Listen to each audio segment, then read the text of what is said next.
Pasando otra vez Jesús en una barca a la otra orilla, se reunió alrededor de él una gran multitud y él estaba junto al mar. Y vino uno de los principales de la sinagoga, llamado Jairo, y luego que le vio se postró a sus pies y le rogaba mucho diciendo: mi hija está agonizando, ven y pon las manos sobre ella para que sea salva y vivirá. Fue pues con él y le seguía una gran multitud y le apretaban. Pero una mujer que desde hacía 12 años padecía de flujo de sangre y había sufrido mucho de muchos médicos y gastado todo lo que tenía y nada había aprovechado, antes le iba peor. Cuando oyó hablar de Jesús, vino por detrás entre la multitud y tocó su manto, porque decía: si tocare tan solamente su manto, seré salva. Y enseguida la fuente de su sangre se secó y sintió en el cuerpo que estaba sana de aquel azote. Luego Jesús, conociendo en sí mismo el poder que había salido de él, volviéndose a la multitud, dijo: ¿quién me ha tocado? ¿Quién ha tocado mis vestidos? Sus discípulos le dijeron: ¿ves que la multitud te aprieta y dices: ¿quién me ha tocado? Pero él miraba alrededor para ver quién había hecho esto. Entonces la mujer, temiendo y temblando, sabiendo lo que ella había sido, él lo había hecho, vino y se postró delante de él y le dijo toda la verdad. Y él le dijo: hija, tu fe te ha hecho salva, ve en paz y queda sana de tu azote. Mientras él aún hablaba, vinieron de casa del principal de la sinagoga diciendo: tu hija ha muerto, ¿para qué molestas más al maestro? Pero Jesús, luego que oyó lo que se decía, dijo al principal de la sinagoga: no temas, cree solamente. Y no permitió que le siguiese nadie, sino Pedro, Jacobo y Juan, hermano de Jacobo. Y vino a casa del principal de la sinagoga y vio el alboroto y los que lloraban, se lamentaban mucho. Y entrando les dijo: ¿por qué alborotáis y lloráis? La niña no está muerta, sino duerme. Y se burlaban de él, mas él, echando fuera a todos, tomó al padre y a la madre de la niña y a los que estaban con él, y entró donde estaba la niña, y tomando la mano de la niña, le dijo: Talita cumi, que traducido es niña, a ti te digo, levántate. Y luego la niña se levantó y andaba, pues tenía 12 años, y se espantaron grandemente, pero él les mandó mucho que nadie lo supiese y dijo que se le diese de comer. Oremos. Padre, gracias por congregarnos. Señor, nos falta tiempo para cantarte.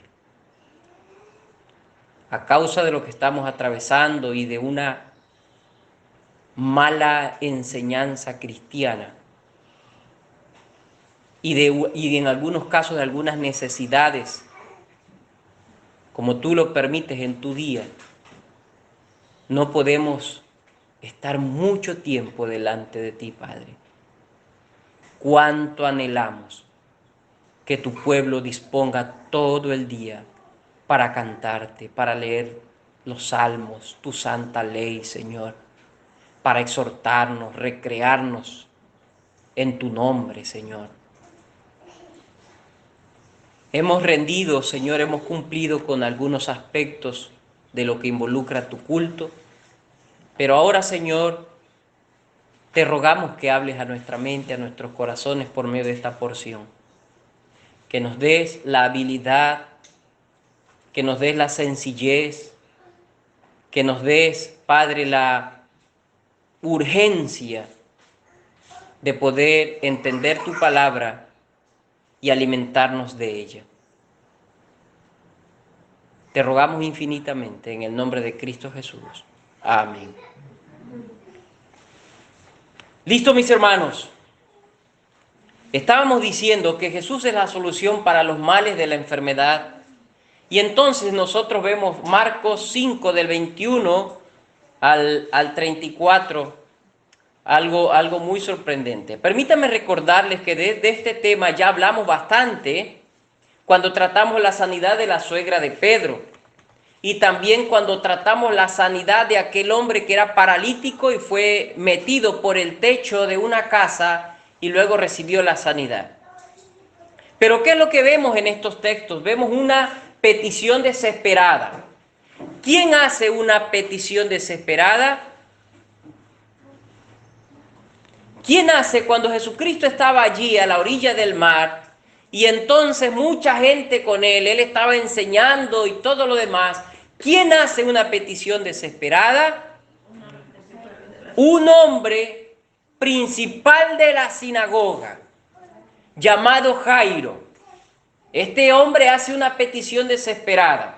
Note que en el 5:22 dice, y vino uno de los principales de la sinagoga, llamado Jairo, y luego que le vio se postró a sus pies y le rogaba mucho diciendo, mi hija está agonizando, ven y pon las manos sobre ella para que sea salva y vivirá. Notemos que aquí hay una petición desesperada, pero una petición con mucha fe. Este hombre tiene fe porque se describe quién era. Vamos a leerlo de manera puntual. Esta petición desesperada la hace Jairo. Posiblemente este hombre estuvo en la discusión anteriores que tuvo Cristo con los fariseos.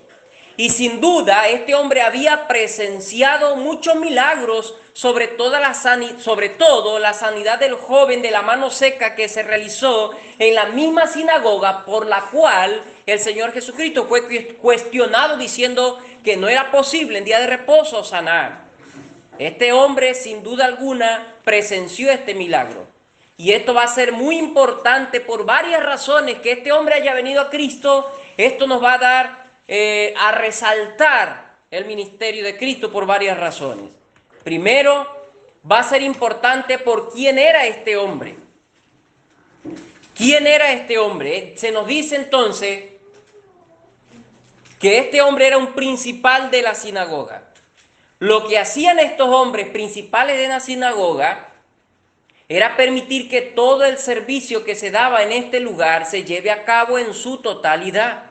Nosotros podemos mirar Hechos capítulo 13, Hechos capítulo 18, donde estos hombres principales de la sinagoga estaban encargados de todo el servicio, de que todo se lleve de una manera bíblica, según la ley judía, en su totalidad. Yo quiero que lea conmigo Hechos capítulo 13, verso 15. Hechos 13, 15.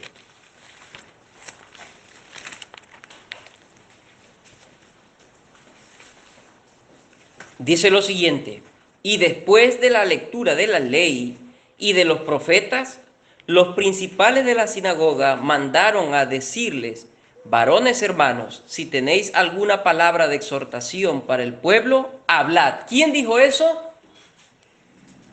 El principal de la sinagoga, después de leer algunos textos. Eso es lo que está diciendo. Después de la lectura de la ley y de los profetas, los principales de la sinagoga preguntaban a los hombres, ¿alguien tiene alguna palabra de exhortación para la congregación, para los hermanos? Entonces vemos aquí que los principales de las sinagogas estaban encargados de que se lleve a cabo este servicio de manera correcta, encargados del orden y de todo aquello. Ahora, esto es importante, hermanos. ¿Por qué es importante también?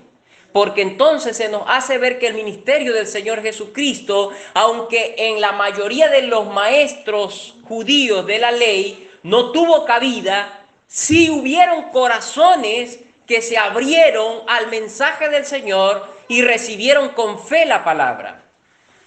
Así que no todo, y es importante cuando leemos ese texto que dice que la palabra del Señor nunca regresa vacía, y en este hombre hizo un efecto. Así que, ¿por qué es importante que este hombre haya venido? Ya dijimos en primer lugar por quién era este hombre. Era principal en la sinagoga. Pero en segundo lugar, también vemos que este hombre, por cómo vino este hombre. ¿Cómo vino este hombre? Dice que se vino humillado. Vino humillado. Lo que esto da a entender, primero, que entendió que nadie más podía ayudarle en su necesidad, en la agonía de su hija. O sea, él vino humillado. El Evangelio de Lucas nos dice que era la única hija que tenía. Entonces, nos da a entender que este hombre reconoció que no había solución aparte de Cristo Jesús para su problema. Pero en segundo lugar, que Cristo haya venido humillado, también nos hace entender, este hombre haya venido humillado, Jairo, no importaba lo que podría decir la gente de él. A él no le importó porque, note, él tenía un grado honroso ante la sociedad, ante los fariseos. Así que este hombre, muy parecido a lo que sucedió con Nicodemo, aunque con Nicodemo él sí tenía algo de vergüenza porque su necesidad posiblemente no era tan fuerte como la que tenía Jairo. Jairo estaba perdiendo su única hija, así que esto lo trajo en humillación delante del Señor Jesucristo, sin importar lo que diga la gente. Pero en tercer lugar, no le importó a Jairo ser quitado de su cargo o excomulgado de su religión. Porque posiblemente, si usted lee como miramos Hechos 18, nos vamos a dar cuenta que estos líderes de la sinagoga que luego decidían seguir a Cristo eran sacados de su lugar y eran perseguidos y apedreados. Así que a este hombre no le importó todas estas cosas y por eso es importante por cómo viene este Señor. Esto se resume, hermanos, en una sola cosa. ¿Y cuál es el resumen de esto, de este hombre Jairo? ¿Tuvo qué cosa? Tuvo fe. Este hombre tuvo fe. Y eso es lo que le permitió venir a Cristo, sin importar quién era, sin importar lo que diga la sociedad, sin importar las consecuencias a las que se estaba exponiendo. Este hombre tuvo fe. Lo único que permite que el hombre deje todo y descanse en Cristo es la fe, queridos oyentes. Vemos entonces que Dios lo llevó a este hombre a esta circunstancia difícil para que pueda acudir a él. Y así sucedió. Este hombre entendió y acudió a Cristo. Como en el caso de la barca, Dios permitió, Jesucristo permitió toda esta turbulencia. ¿Para qué? Para que los discípulos crezcan en su fe y vengan a Cristo Jesús. De la misma manera acá, Dios permite esta circunstancia para que este hombre se despoje de todo su argumentario humano, de toda su religión que no le salvaba y venga a Cristo Jesús. Así sucedió con este hombre. Se nos dice de este hombre que la hija que estaba mal era su única hija, pero también muchas veces de la misma manera, queridos oyentes, Dios permite que surjan en nuestras vidas situaciones complicadas para que vengamos a Él. Pero casi que en la mayoría de los casos, la respuesta en medio de los problemas no es la misma de Jairo. La respuesta nuestra no siempre es la misma de Jairo. Y nos gana el orgullo antes que la necesidad del Señor. Nos ganan los aspectos religiosos antes que la verdadera comunión. Y entonces estamos en circunstancias complicadas que Dios pone en nuestras vidas, en los no creyentes para que crean y en su pueblo para que nos afiancemos en el Señor, pero el resultado no siempre es el mismo como sucedió en la vida de Jairo. Y nosotros podríamos preguntar, ¿a quién usted está acudiendo en las circunstancias difíciles?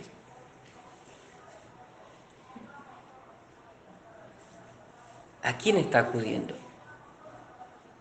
Y esto se manifiesta, ¿saben qué? No en palabras, no en canciones, no en cumplir, en venir a esta iglesia. Eso se evidencia en todo lo que hacemos. ¿A quién estamos acudiendo? En las circunstancias complicadas y duras. En primer lugar, entonces, dijimos de nuestro segundo punto de este tema, la solución. Dijimos ya es importante por quién es. Había una petición desesperada, pero en segundo lugar, literal B, esta fe de este hombre es interrumpida. La fe de este hombre es interrumpida, eso nos dice el verso 24 al 34. Note por favor. Dice el 24, fue pues con él y le seguía una gran multitud y le apretaban. Había una desesperación, ¿se acuerdan? Dijimos que este hombre hace una petición con desesperación, con angustia, porque su hija estaba muriendo.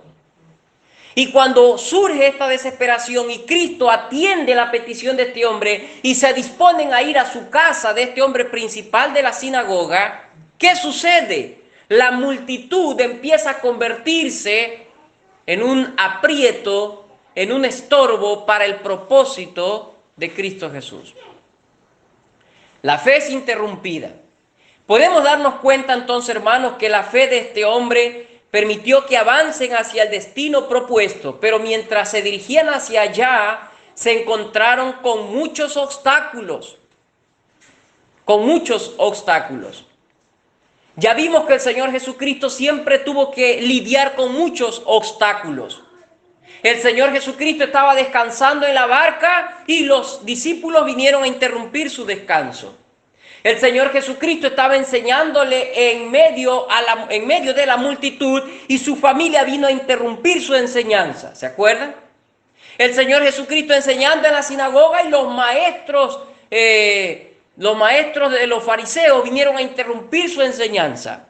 Le dijeron que tenía espíritus demoníacos, le dijeron que estaba demente. La multitud siempre va a estorbar, ha estorbado el ministerio del Señor Jesucristo.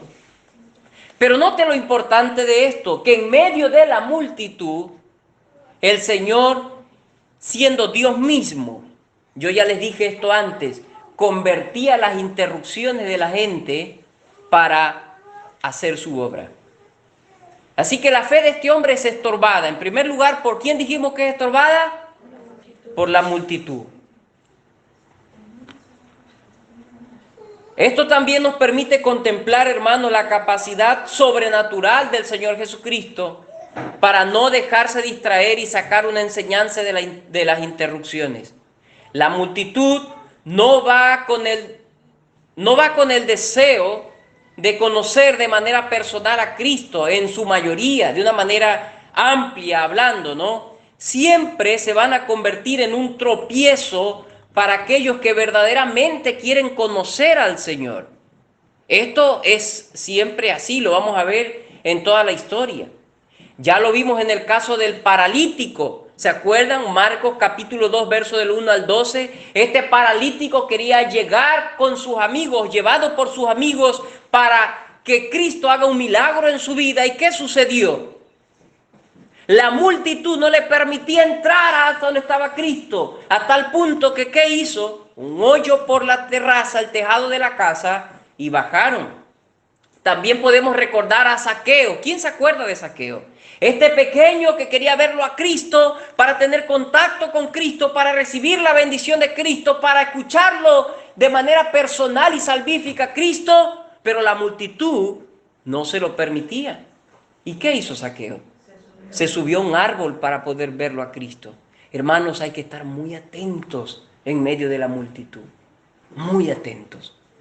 No estoy diciendo con esto que toda multitud es tropiezo, pero de manera general, en medio de la multitud, siempre va a haber distorsión, va a haber discordia, va a haber malentendido y van a estropear a aquel que verdaderamente quiere verlo al Señor Jesucristo. Que Dios nos libre de ser parte de esa multitud pagana y que se busca a sí mismo. Y que no seamos de tropiezo para aquellos que quieren conocer al Señor. De ninguna manera. Que no seamos de tropiezo para aquellos que viven alrededor nuestro de esa multitud. Que no seamos de tropiezo para aquellos que vienen a este lugar, al lugar de congregación, al templo del Señor, con nuestra irreverencia, con nuestra falta de humildad delante de Dios, con nuestra indisposición, que no seamos de tropiezo para otros, que no seamos parte de esa multitud que interrumpe la obra del Señor. Así que, hermanos, si usted está siguiendo verdaderamente a Cristo, sepa dos cosas importantes. Primero, que la multitud se convierte en la primera amenaza para ser interrumpido su deseo de conocer a Cristo de manera salvífica y de conocerlo a Cristo de manera plena como creyente ya. Pero en segundo lugar, usted también sepa que la verdadera fe, ya dijimos esto antes, de cualquier manera nos va a llevar a Cristo. O sea, si usted está buscando de verdad Cristo, usted no tiene excusa para decir, ah, no, es que esa multitud me estorbaba. No, porque la verdadera fe que viene de lo alto, que es dada por Dios, sobrepasa los obstáculos y le lleva finalmente ¿a dónde? A Cristo, como los ejemplos que ya dijimos. Ahora, ya dijimos, en primer lugar, fue interrumpido por la multitud la fe de este hombre, pero en segundo lugar también fue interrumpido por verdaderas necesidades.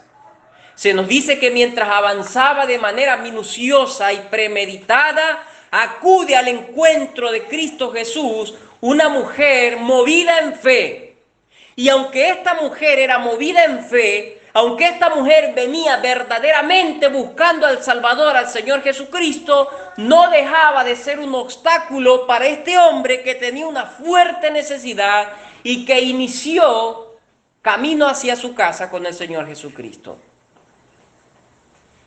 Esta mujer tenía una fuerte enfermedad que la atormentaba o la azotaba, como nos dice el texto.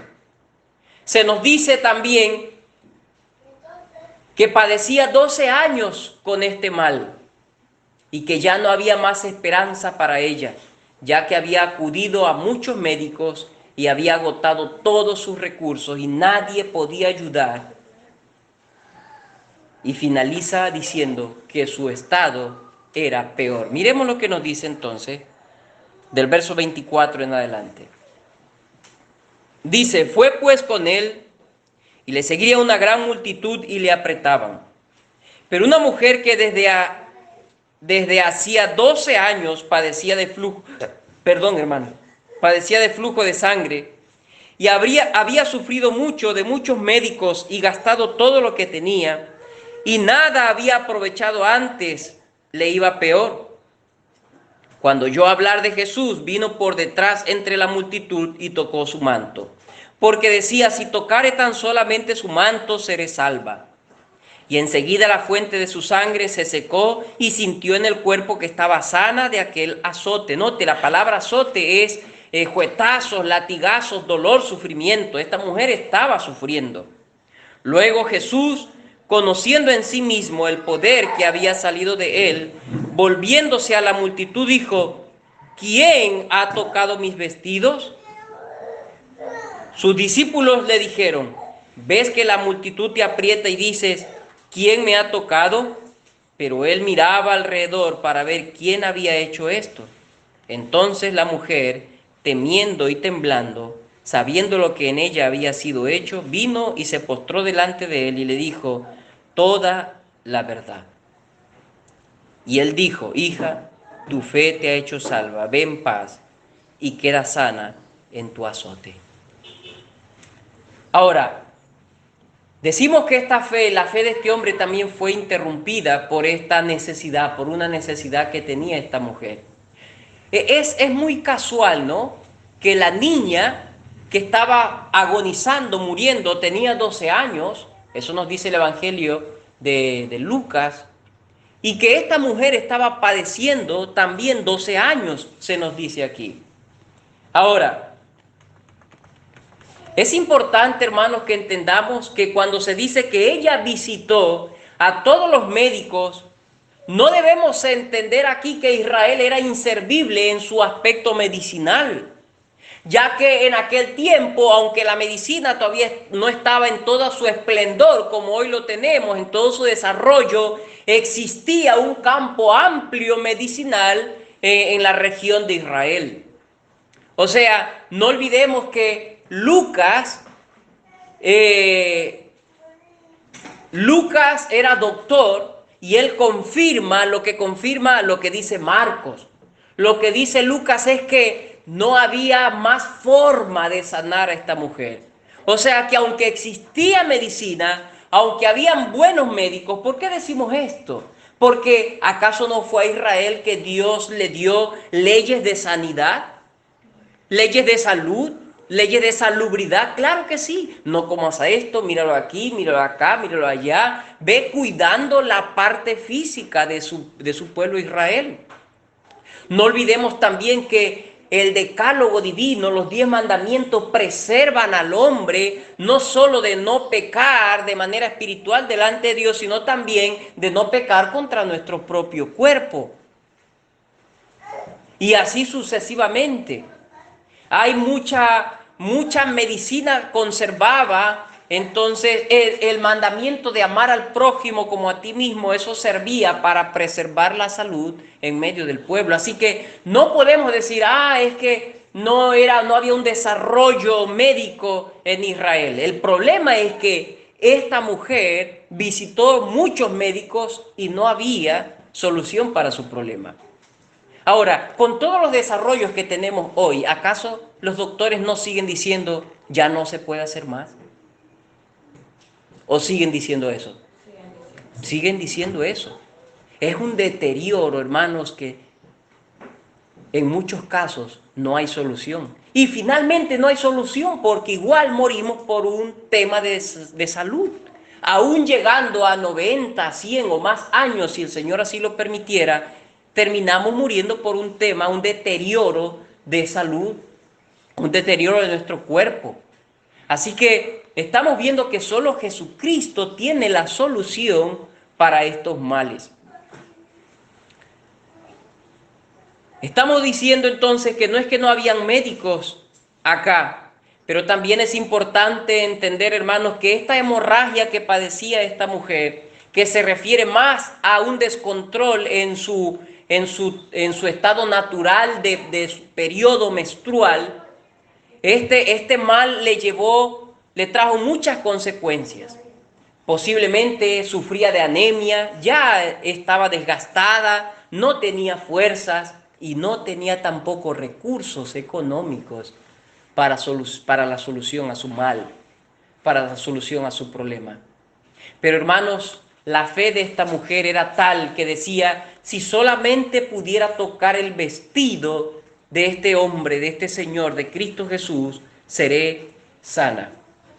Ahora, era normal, mis hermanos, en la cultura judía, que en los bordes de los mantos de los hombres cuelguen algunas tiras azules para que no olviden los mandamientos del Señor. Eso nos dice Números capítulo 15, verso 38. Dios mandó a todos los hombres a que en el borde de su túnica cuelgue un trapo deshilachado, por así decirlo, es otro el término, pero debajo de eso tenían que colgar varios tirantes azules. Estos tirantes azules eran puestos para que el pueblo de Israel no olvide los mandamientos del Señor. Y sin duda alguna, Jesucristo, siendo un judío de nacimiento, de raza, entonces él tenía esto. ¿Por qué decimos esto? Porque la mujer lo que pensó era tocar el manto de Cristo en la parte de la manera más sutil y en la parte que menos se pueda notar, que menos se dé cuenta, que menos sienta. Así que posiblemente lo que quiso hacer esta mujer era tocar la tirita que colgaba del borde del manto del Señor Jesucristo. Aunque aquí se nos dice el manto. Pero es lo que más podríamos estar cerca de esto. Y en Jesucristo no fue la excepción, Él tenía este atuendo y así sucedió. ¿Qué es lo que sucedió cuando esta mujer tocó el manto de Cristo?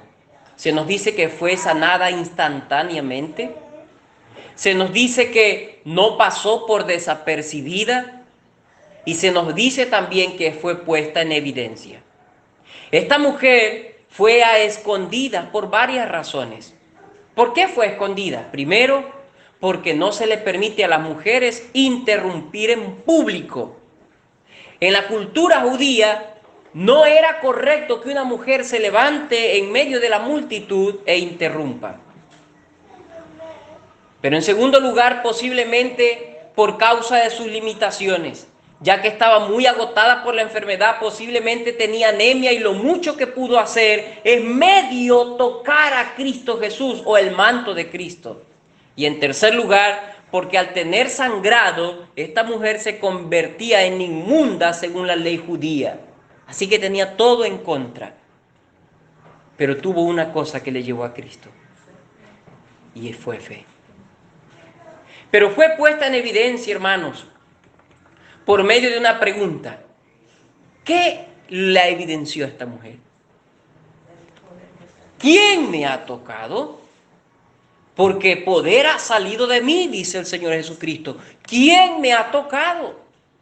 Pero aquí también nosotros vemos una respuesta irreverente de parte de los discípulos. Maestro, ¿cómo preguntas eso? Es absurdo, ¿qué te pasa? Desubicados.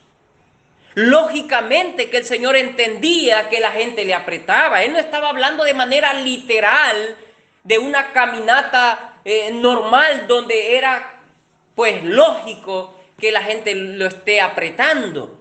Él estaba diciendo y luego manifiesta y dice, no estoy hablando de eso. Yo digo porque he sentido que ha salido poder de mí. ¿Quién me ha tocado? Y eso entonces puso en manifiesto a esta mujer. Lógicamente Jesús nos pregunta para saber, ya que Él es omnisciente y conoce todas las cosas. Él sabía que esta mujer le había tocado.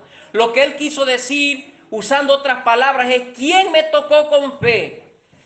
Pero Él hace la pregunta para evidenciar el milagro.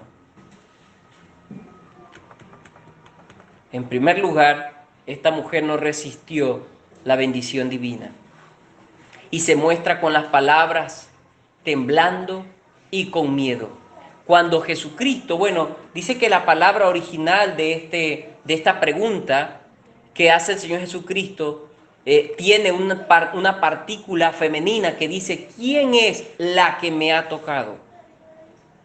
Entonces, Él está refiriéndose, pues para entender que Él no estaba hablando, no estaba incluyendo a hombres.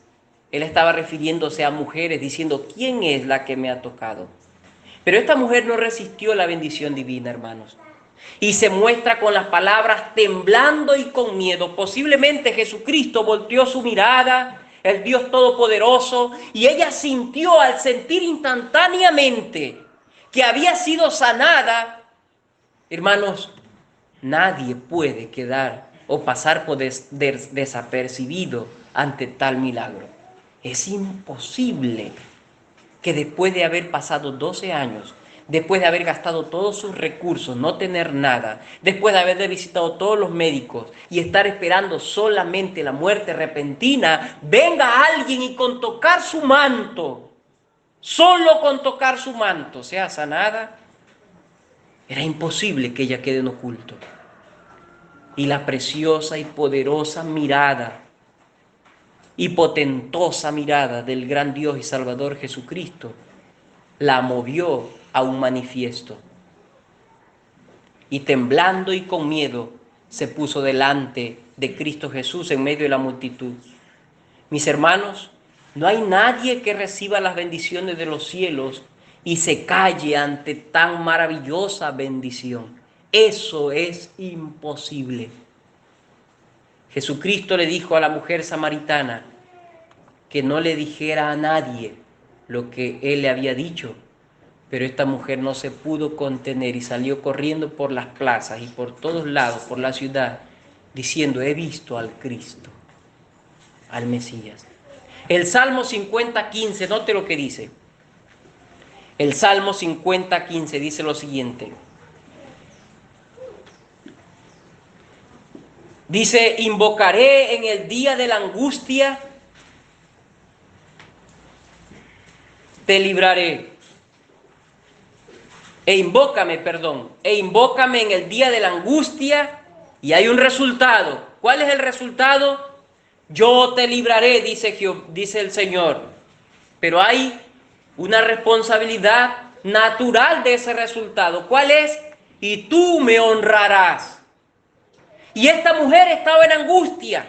Esta mujer estaba padeciendo. Este hombre estaba padeciendo. ¿Y qué pasó? Invocaron al Señor. ¿Y qué sucedió? Él los libró. Él los libró. Y aquí vemos entonces un círculo. Todo aquel que recibe las bendiciones del Dios Todopoderoso, ¿dónde se cierra ese círculo? Honra al Señor. manifiesta esa verdad. No puede callar. El apóstol Pedro dijo, ¿cómo podemos callar de aquello que hemos visto y oído? Es imposible. Ni la prisión los pudo callar, ni la muerte los pudo callar, ni la persecución los pudo callar, ni la enfermedad los pudo callar. Todo aquel que recibe la bendición de los cielos no puede callar. Va a honrar a su Señor, va a exaltarlo, va a alabarlo, va a buscarlo, va a publicarlo, va a comentarlo. Por lo tanto, mis hermanos, si usted que me escucha dice que ha recibido la bendición de los cielos, la mayor bendición de los cielos, a Cristo Jesús, el perdón de sus pecados, y usted tiene años callado, y usted no publica su fe, no manifiesta su fe, no vive su fe, no existen cristianos encubiertos. El cristiano ha sido salvado. El Señor Jesucristo dijo, nadie enciende una luz y la pone debajo de la cama, sino que enciende una luz y lo pone ¿dónde? En lo alto, para que alumbre a todos los que llegan. Si usted es cristiano o cristiana, ha recibido la bendición de lo alto, tiene que honrar al Señor. Tiene que vivir la fe, publicar la fe. Y si no es así, yo quiero alarmarlo en esta mañana, no se equivoque. Usted no ha recibido la bendición de los cielos. Mis queridos oyentes, ahora es tiempo en el cual usted puede invocar al Señor en su aflicción para que pueda ser libre de sus pecados. Y Él le librará de manera total como en el caso de esta mujer. Pero todo aquel que ha sido librado vive para la honra del Señor, como ya vimos en el Salmos. La iglesia que ha sido librada por Cristo tiene que contar de Cristo, su poder, su misericordia, su amor, de cómo por gracia nos ha perdonado y nos ha dicho, hijo o hija, ve en paz, tu fe te ha salvado. ¿Y cómo no contar? ¿Cómo no cantar de la grandeza, del poder, de la misericordia, del amor de Cristo? ¿Cómo no hacerlo? Si Él ha perdonado nuestros pecados, si Él nos ha hecho nuevas criaturas, si Él nos ha presentado limpios, santos y sin manchas delante del Padre, ¿cómo no alabarle? ¿Cómo no honrarle? Pero en segundo lugar, seguimos hablando de esta mujer, recibió la paz que necesitaba. No hay cosa alguna en la tierra que nos dé la verdadera paz delante de Dios. Y esta mujer no la recibió. Solamente Cristo le dio la paz. Qué hermosas palabras de parte de Cristo. Y saber que la mayoría de las personas están buscando paz. Sí, la mayoría de las personas están buscando paz, pero ¿dónde la buscan? ¿Dónde la buscan? En el dinero, en el profesionalismo, en el intelecto, en las relaciones, sea de amistad, sea amorosas, en un grupo de personas, en la iglesia. La iglesia promueve la paz, pero ella no da la paz. Y las verdaderas iglesias del Señor. Pero es solamente el Señor Jesucristo que puede darnos la verdadera paz. Efesios 2, 14, es importante lo que se nos dice en este texto. Yo quiero que usted lo lea conmigo, por favor. Efesios 2, 14.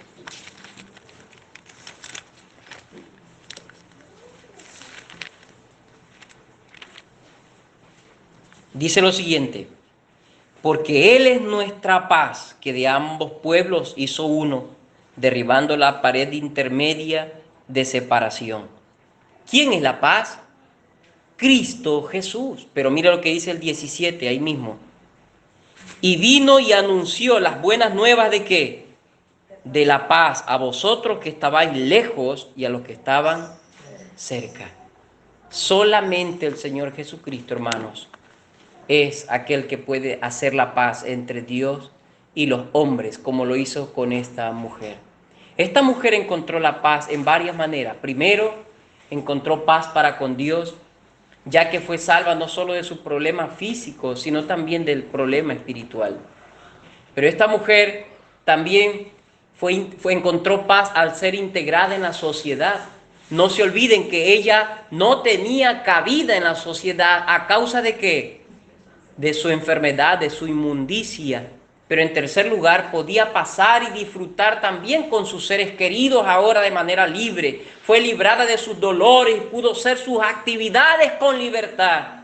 Pero sobre todas las cosas, esta mujer encontró paz al tener una comunión libre con su Señor, al congregarse ya en una sinagoga, al congregarse en la iglesia que el Señor estaba formando, porque no lo podía hacer antes.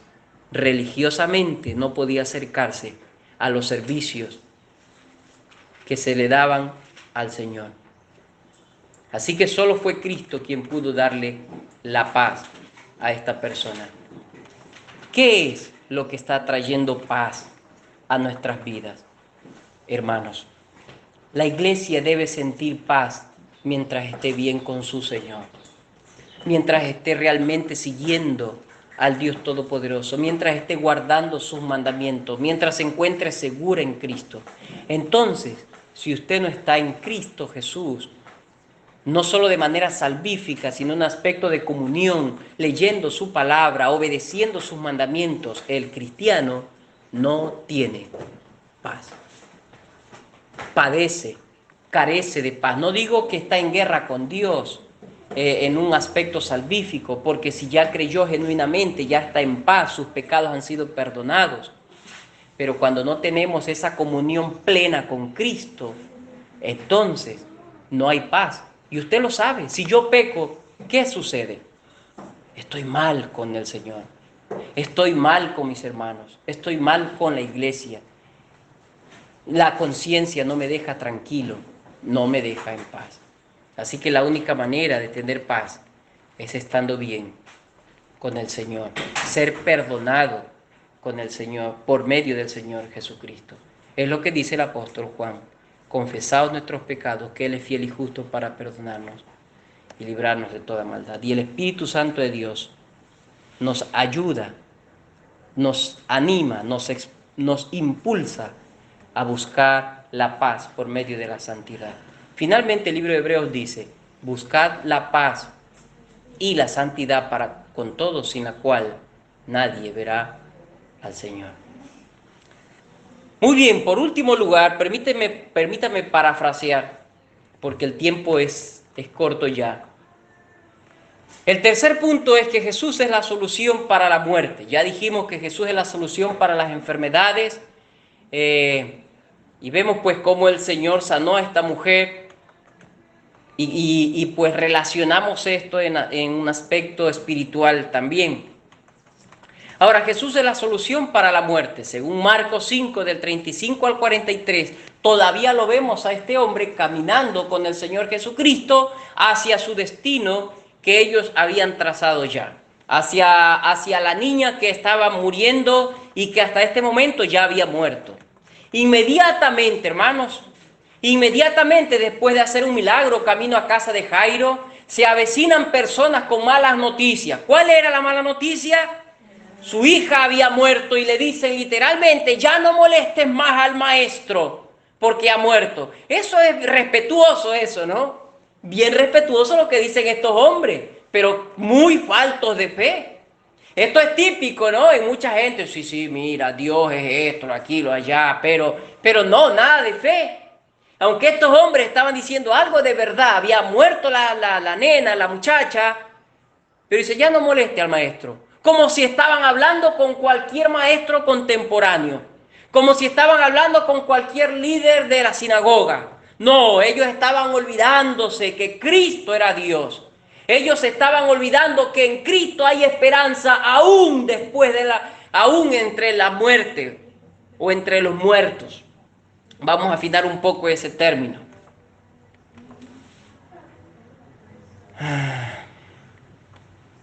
Todos sabemos de una y otra manera, hermanos, lo que produce la muerte.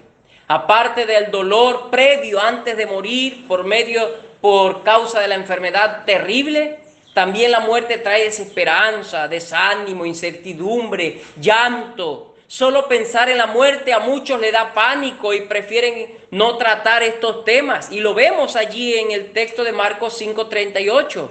Mire lo que dice allí. Y vino a casa el Señor Jesucristo de este hombre y vio un alboroto y a los que lloraban y lamentaban mucho. Ellos ya estaban preparándose para la sepultura. Note que en esos tiempos no se preservaban mucho los cuerpos. En algunos casos los que más tenían elementos para preservar los cuerpos muertos y que no se corrompan tan pronto, pero en otros casos no siempre tenían esos elementos. Lo que se acostumbraba es que casi inmediatamente después de morir se preparaba la sepultura. Y aquí vemos que estaban básicamente que llorando y velando ya a esta muchacha. Pero la fe de Jairo le iba a permitir ver algo glorioso que solo Dios lo puede hacer, y es dar vida. Pero para que esto suceda se necesitan las palabras de Cristo. No temas, cree nada más. Después que recibe la mala noticia, Cristo lo alienta y le dice, no temas, solo cree. En medio de la desesperanza, hermanos y oyentes que nos están escuchando ahora, que no son creyentes, cuando muchos dicen, no se puede salvar, no hay esperanza para tal, personas que viven en grandes adicciones, hay desesperanza y dicen, no, mira, eso es un caso perdido. El Señor está diciendo, no temas, solamente cree. Solamente cree y podrás presenciar cosas gloriosas. Ahora, con este cree, hermanos, por otro lado, yo no quiero que usted llegue a pensar que yo estoy diciendo que cuando dice solamente cree, Dios va a hacer cosas que están fuera de su voluntad. Yo no quiero que usted llegue a pensar, usted que me escucha, que cuando Jesucristo dice cree, Él va a hacer cosas que tienen que ver nada más con temas temporales y con egoísmo en el corazón de algunos. No estoy hablando de eso. Yo no estoy promoviendo lo que muchos dicen, solamente cree y tendrás esto, lo aquí, lo acá, promoviendo el materialismo. No estoy diciendo esto por si acaso alguien pudiera confundirse. Yo estoy diciendo que por más profundo que sea el mal, por más profundo que sea la adicción, el pecado, que es grande definitivamente, la única solución para ese mal es creer en Cristo Jesús, tener fe, y Él puede perdonar todo pecado y limpiarnos y darnos vida, que vamos a verlo un poco más adelante. El Señor dice, no temas, solamente cree. Esto es lo que iba a ser la diferencia entre los parientes y familiares de Jairo. La fe, que él la poseía, pero ellos no, y por eso estaban más angustiados. Pero la fe no en cualquier cosa, sino la fe en Cristo Jesús. La fe no sin dirección, sino la fe direccionada hacia Cristo. Porque cuando Cristo le dijo a la mujer, tu fe te ha salvado, no estaba diciendo específicamente que era la fe quien le había salvado, sino la fe en Él. Finalmente, ¿quién salvó a la mujer? No fue la fe exactamente, o no fue una fe que no tiene una base, sino era la fe en Cristo. La fe es el medio que nos lleva a Cristo, la fe bíblica estoy hablando. Y esa es la única que nos permite ser salvos por medio de Cristo. Finalmente, ¿quién salva al hombre? ¿La fe o Cristo? Cristo Jesús, amén. Y gloria a Dios por Cristo Jesús, porque solo Él tiene poder para salvar al hombre. Aunque Jairo tenía temor y un poco de impaciencia, finalmente se cumpliría su petición. ¿Cuál era su petición, hermanos? No se olviden que al inicio ya Jairo manifiesta su fe. ¿Cómo manifestó su fe? ¿Qué dijo él?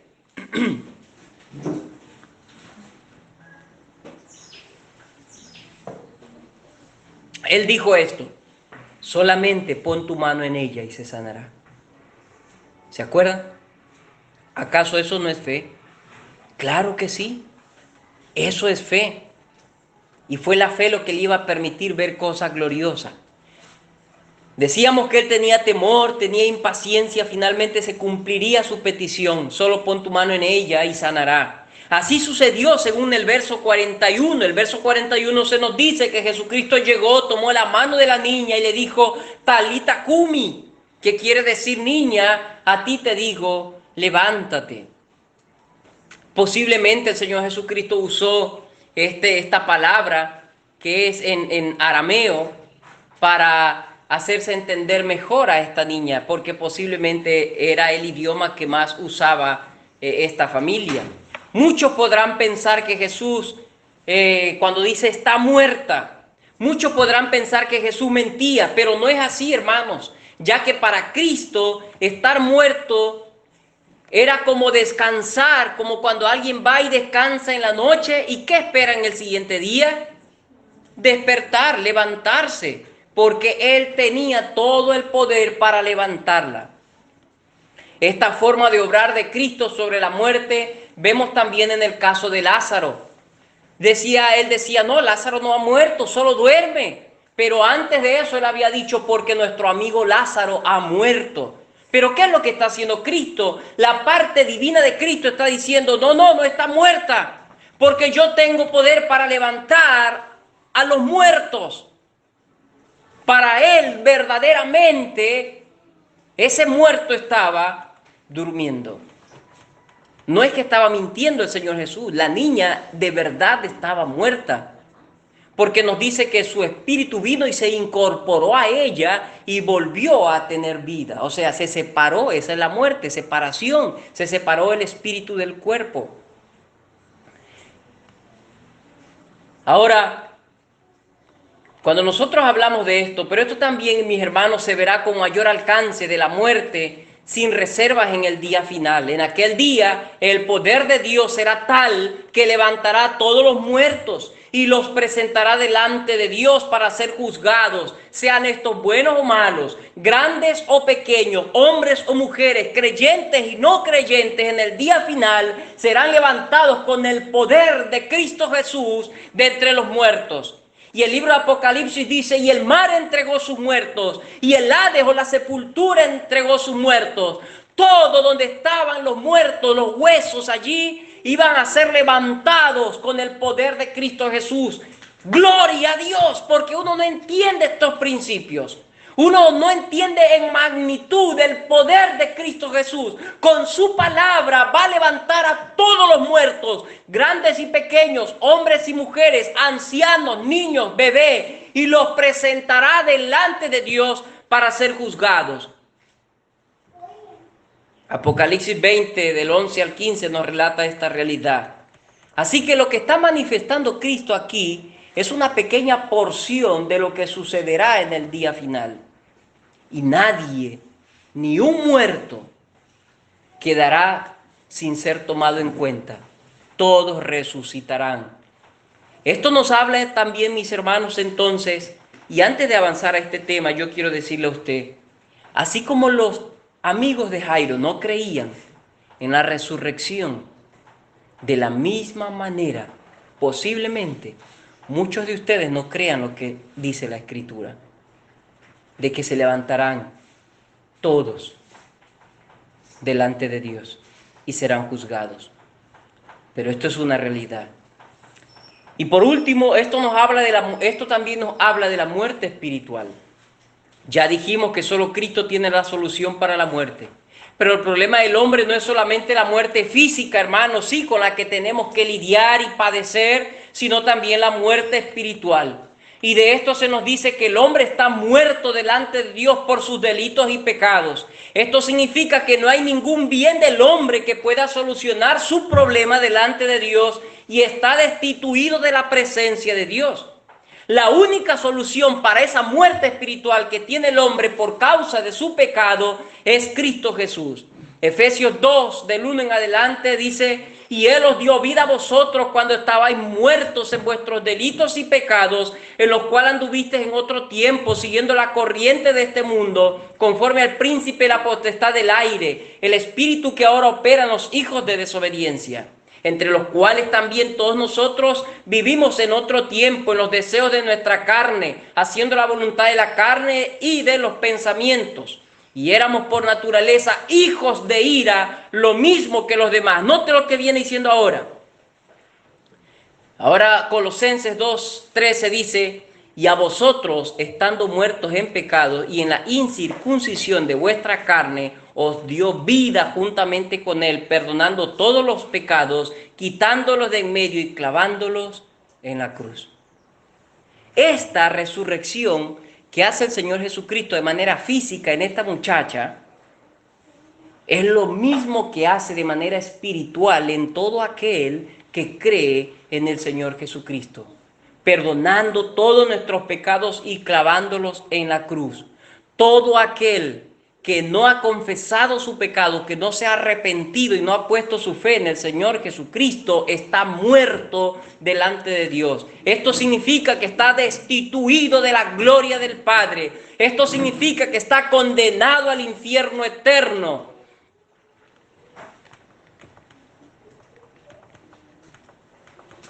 La iglesia del Señor, hermanos, ha sido levantada de entre los muertos de manera espiritual cuando creyó.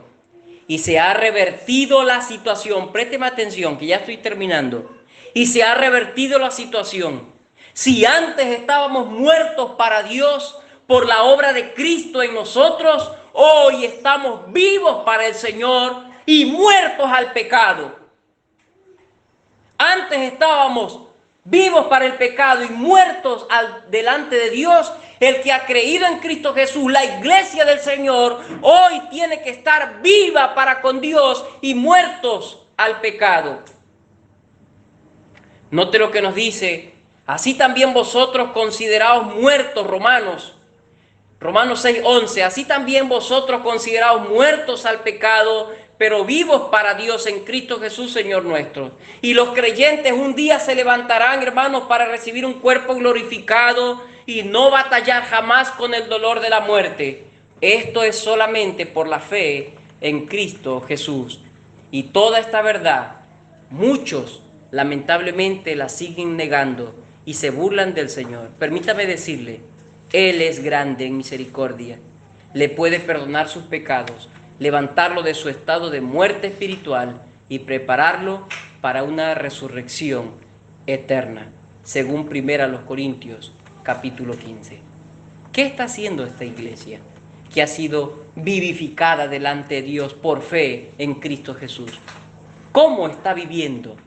¿Está viviendo como muerto delante de Dios o como vivo delante de Dios? ¿Cómo estamos tratando con el pecado? Dice el apóstol: estamos muertos al pecado.